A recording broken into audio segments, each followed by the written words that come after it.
Welcome to Gloria's Vintage Vittles, where we make recipes from my mother's collection. And just recently, I found a whole collection of handwritten recipe cards, and this is our second one. And it's probably more vague than the first one, which was a cookie recipe. So it's called Tater Tots and Beef. I knew my husband would love this because he loves tater tots. And tater tots. we don't, and like I've said before, we don't usually eat a lot of carbs, so this is like our splurge meal of the week. But literally, if you back up to the ingredients, these are all of the ingredients on the card. 2 pounds of ground beef. Let's see, we got it. Oh, what it actually says is 1 can CR mush. So I am interpreting that as cream of mushroom soup.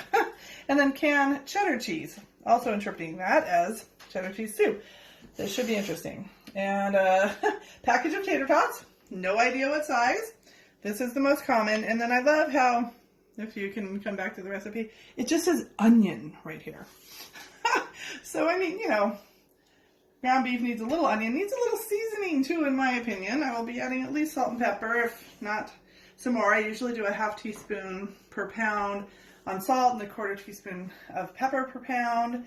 And, you know, you can really probably add whatever spices that you like to the ground beef while it's cooking if you want to spice it up a bit. But I thought the lack of ingredients in this was pretty funny. So we're just gonna, we have not tried this. We never try them ahead of time, and we're gonna see what happens. All right, so we went ahead and used a whole onion because this recipe seemed like it might be a little lacking in flavor. And I'm gonna go ahead and put a little olive oil, saute this up. A lot of the older recipes have you brown meat and onions together, and I just really like to do the onion first and get it nice and even a little bit brown. I like my onions really well done before putting any meat in. So that's what we're going to get going here. And once these are nice and soft, we will add the burger and get that cooked through. The cuts are terrible, sorry. Kind of got a late start tonight. Really did these in a hurry. That wasn't me, folks. Yeah, I know, because I told him he was taking too long making it perfect. Okay, so these onions look pretty well done. We put a good amount of pepper in them because we like things well seasoned. And one of the funniest things about this recipe is that the first instruction is pat meat into a shallow pan. Well, and we're using our venison burger like we usually do. But it literally just says pat meat into a shallow pan, as if they're asking you to pat raw meat. So I know enough about cooking to know that we need to cook the meat before putting it in the pan in a casserole. So that's what we're doing. Didn't mention that in the beginning, but I thought that was kind of amusing. So we will get this in here and cooked up until done, and then go on with the next step. Okay, so this is nice and cooked, no pink spots, and it's time to pat it into the pan. I find that verb amusing. Maybe a little Paddington Bear. I'm kind of blocking the light, I just realized today. That's alright. Once you get the pan down, start patting, we'll see what... I don't know that how much it needs to be. I hear pat, I think more like a pat down. We'll see your patting skills. So, and we did spray this dish because, why not? That's what we decided. Besides the filmer on the... Besides the filmer on the dish scrubber, so I decided I'd rather err on the side of caution. I do wash some dishes, but he does a better job. Look, I'm patting. And she's patting, and she's patting. Yeah. All right, so... Looks and nice then it and says patted. to pour the soups, and they're, since considering they're condensed soups, I don't know how much they're going to pour. I'd say they're more scoop the soup. Oh, no, just kidding. I'm going to try to kind of disperse them evenly.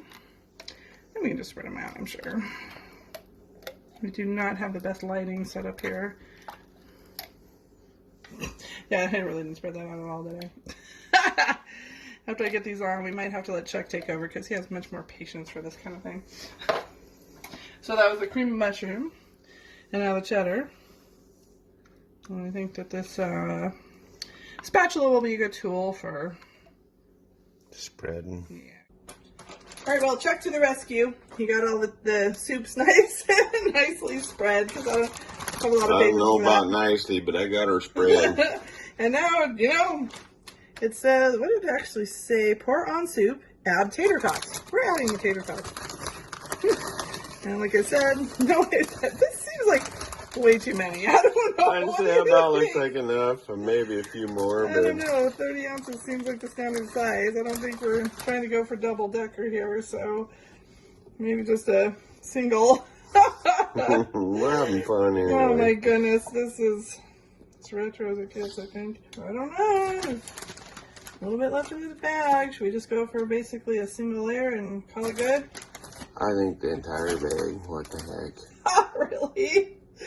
That's gonna be a lot. Nah, that looks. Oh no, in this top right corner by the cupboard. Oh my God, is there a bare spot?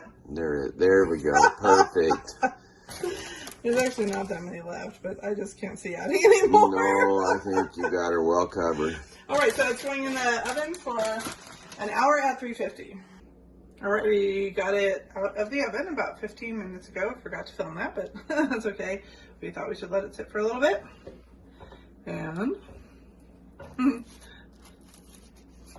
really, like I said before, we have no idea what we're eating. It looks like a whole lot of potatoes on the top, I'll tell you that much.